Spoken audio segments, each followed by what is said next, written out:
안녕하세요. 한의사 김영찬입니다. 오늘은 환자분들이 몸에 좋다면서 즐겨 먹는 한약들에 대해서 이야기해 보려고 합니다. 의서에는 보약이라고 부를 수 있는 처방이 수백 가지가 넘고 각기 그 효능과 필요한 몸과 마음의 상태가 모두 다릅니다. 여기에 한의사는 환자의 상황에 맞게 처방을 재조합하기 때문에 보약이라고 부를 수 있는 처방의 스펙트럼은 어쩌면 셀 수 없을 정도로 많다고도 할 수 있습니다. 하지만 몸에 좋은 한약, 보약 했을 때 많은 분들이 떠올리시는 몇 가지가 있을 겁니다. 지금은 반려견도 복용하는 홍삼과 경옥고부터 한때를 풍미했던 치명환, 요즘 시대에 왜? 라는 생각이 드는 흑염소, 그리고 보약의 제왕처럼 여겨지는 공진단까지 이 중 사양이 포함된 공진단은 전문 한의약품으로 한의원에서만 처방받을 수 있고 나머지 약들은 한의원뿐만 아니라 건강식품으로 유통되고 있습니다. 먼저 흑염소에 관해서 말씀드리면 저는 흑염소 제품을 사서 복용하고 있다는 환자들의 이야기를 들을 때마다 왜일까라는 생각을 하곤 합니다. 어떤 분은 개고기의 식용이 금지되면서 그에 대한 대안으로 흑염소가 떠올랐다고도 합니다. 그 의견에 일면 동의하면서도 한편으로는 아직도 우리는 몸에 좋은 것 하면 고기를 먼저 떠올리는구나 라는 생각을 하곤 합니다. 이런 현상을 보면 생존과 성장에 필요한 열량이 부족했던 그런 힘든 시절의 그림자가 아직도 우리 사회에 꽤 남아있는 것 같습니다. 그런가 하면 요즘 유행하는 건강식품 중에는 레몬 생즙이 있죠. 레몬 생즙을 물에 타서 음용하는 것은 대표적인 해독 요법 중 하나이고 저도 필요한 환자들에게는 권해왔던 방법입니다. 재미있게도 한쪽에서는 흑염소로 채우고 다른 한쪽에서는 레몬 생즙을 먹어서 배출하는 정말 이런 모순된 이상한 현상이 동시에 유행하고 있습니다. 흑염소의 유행은 제 관점에서는 기묘한 현상이고 아마도 조만간 잠잠해질 것이라고 생각하며 이 정도로 마무리하려고 합니다. 다음은 홍삼으로 대표되는 삼입니다.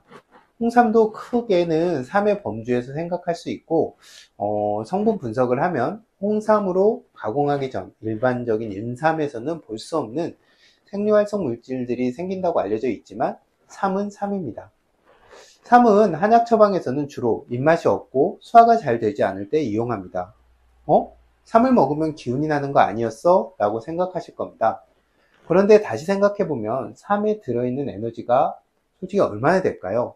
게다가 건강식품에 함유된 양은 또 얼마나 될까요?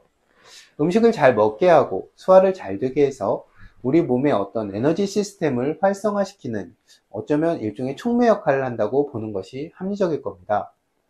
이 점이 삼이 잘할 수 있는 일이기도 하고 또한 한계이기도 합니다. 우리 몸의 회복 탄력성이 좋고 끌어다 쓸 수 있는 물질적인 자원이 풍부할 때는 삼은 좋은 효과를 거둘 수 있을 겁니다. 하지만 몸의 상태가 기능적으로나 구조적으로 모두 쇠약해져 있을 때는 한계가 분명히 있습니다. 또한 삼이 활성화하는 시스템에 어떤 과부하가 이미 걸려있는 사람들은 부작용이 발생할 수도 있습니다. 삼이 들어있는 제품을 먹고 가슴이 답답하고 열이 나고 머리가 아픈 경우가 바로 그런 경우입니다. 모든 사람, 모든 상태에 맞는 약이라는 것은 없습니다. 만약 어떤 제품이 그렇다고 홍보한다면 그것은 약효가 없거나 부작용이 일어날 수준보다 훨씬 더 낮은 함량의 유효 성분이 들어있다는 고백일 겁니다. 제대로 된 음식을 먹지 못하고 시도 때도 없이 먹고 가공식품에 노출된 현대인들에게 삼은 유용한 도구가 될 수 있습니다. 하지만 왜 필요한지, 한계는 무엇인지를 알고 이용해야 합니다.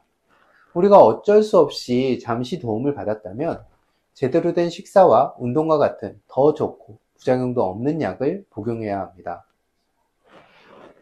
이번에는 경옥고를 한번 살펴보겠습니다. 과거에는 경옥고가 귀한 약이었고 주로 노년층 보약의 대명사처럼 여겨졌습니다. 하지만 요즘에는 남녀노소를 가리지 않고 복용하고 있고 귀하다기보다는 안 먹는 것보다는 좀 낫겠지라고 생각하시는 분들이 많은 것 같습니다.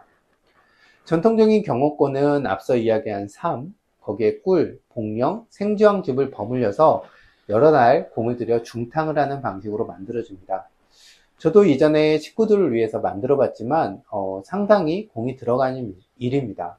하지만 대량 생산 공장에서 만들어지는 건 그렇지는 않을 겁니다. 경옥고가 유명한 것은 아마도 동의보감의 1번 처방이라는 점도 있을 겁니다. 또한 그 효능에 대한 소개를 읽어보면 정말 최고의 약 같기도 합니다. 정수를 보하고 진기를 길러준다. 노인을 젊게 하고 모든 손상된 것을 보충해준다. 모든 병을 낫게 하고 정신을 충만하게 하며 오장을 채운다. 흰머리를 검게 하고 빠진 이가 다시 나게 하고 말처럼 힘차게 달리게 해준다. 매일 여러 번 복용하면 하루 종일 배고픈 줄을 모른다. 그 효과를 이루다 말할 수가 없다. 와, 처방 해설만 들으면 정말 경옥고만 먹으면 무병장수할 것만 같습니다.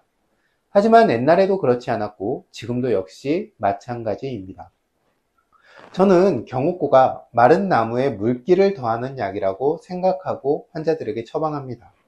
나무가 나이를 먹으면 잎과 꽃이 무성하지 않고 가지가 메마르는 것처럼 사람도 나이가 들면서 몸의 체액과 진액이 부족해집니다.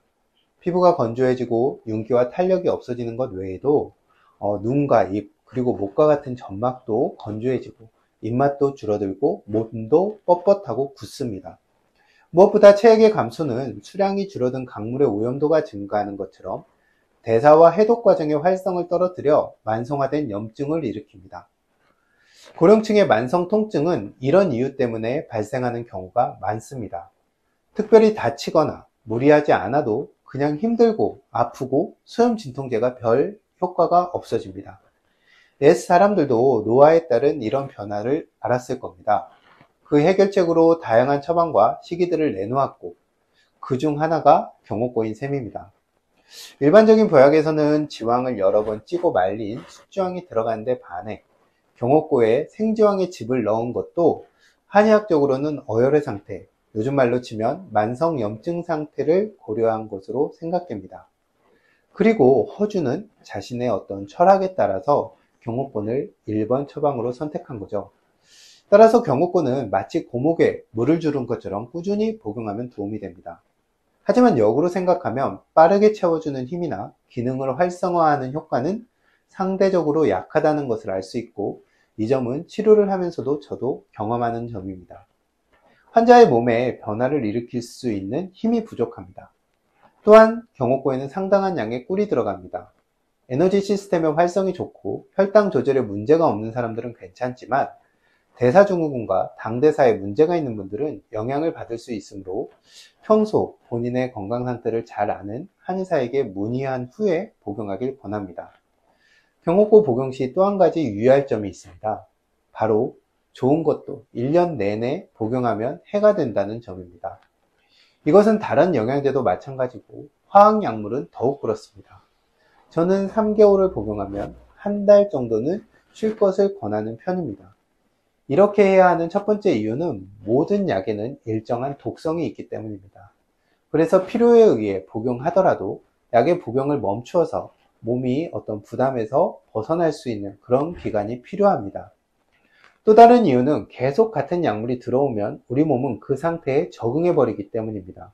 즉, 약의 복용이 변수가 아니라 상수가 되면 우리 몸은 이거에 맞춰 세팅 값을 바꿉니다. 가끔 영양제 복용하다가 중단했더니 몸이 안 좋아졌다, 영양제 정말 좋다 말하는 분들이 계신데요. 이런 분들은 영양제 복용이 어떤 상수가 된 경우가 많습니다. 저는 그래서 병원 처방약은 물론이고 영양제를 달고 드시는 분들에게는 주기적으로 해독요법을 처방합니다. 말하자면 약독을 풀어내는 것이죠. 경옥고 복용 시에는 이런 점들을 고려하면 좋습니다.